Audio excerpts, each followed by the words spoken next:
మండలిలో మంత్రి అచ్చెన్నాయుడు నోరు పారేసుకున్నారు. డిఎస్సీ అక్రమాలపై మండలిలో జవాబు చెప్పలేక అసహనాన్ని వ్యక్తం చేశారు. ప్రతిపక్ష నేత బొత్సను దద్దమ్మ అంటూ దూషించారు.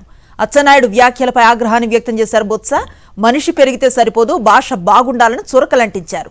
సభలో సభ్యులకు గౌరవం ఇచ్చి మాట్లాడాలని హితవు పలికారు.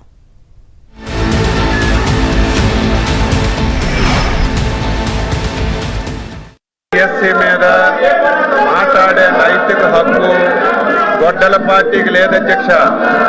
అందులో గతంలో పనిచేసినటువంటి విద్యాశాఖ మంత్రి సిగ్గుపడాలి.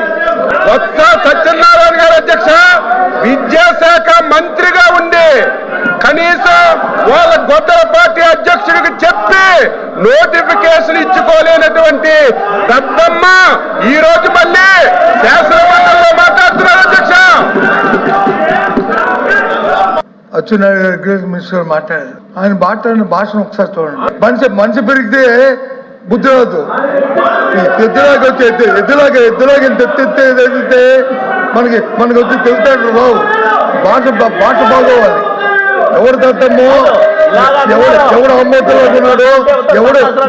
ఉన్నాడు, ఎవడు పరిపాలన చేస్తాడు, ఏ రైతులు వచ్చి ఎరువులు లేక వస్తున్నారు, ఏ రైతు ఇబ్బంది పడతారు రాష్ట్రంలో, ఈ దద్దమ్మ వచ్చి తెలుస్తుంది.